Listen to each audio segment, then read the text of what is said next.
জানেন আপনি যখন মারা যাবেন মুনকার নকির আসার আগে আরেকটা ফেরেশতা কবরে আসবে যার নাম রুমন।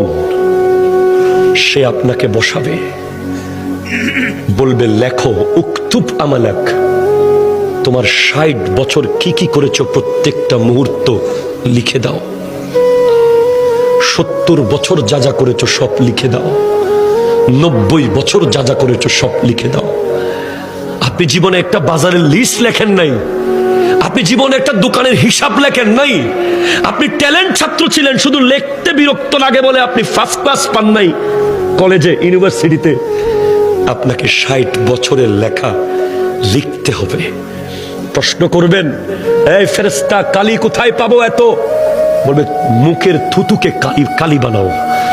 কলম কোথায় পাবো? হাতের আঙ্গুলকে কলম বানাও। কাগজ কোথায় পাবো? গায়ের কাফনকে কাগজ বানাও। লিখে দিতে হবে। নামাজ পড়েছেন, কলম চলবে দ্রুত।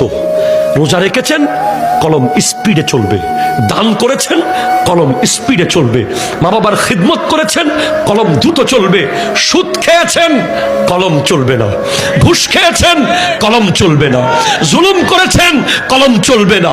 মিথ্যা বলেছেন, কলম চলবে না। নাটক দেখেছেন, কলম চলবে না। বাটপারি করেছেন, কলম চলবে না। নামাজ পড়েন নাই, কলম চলবে না।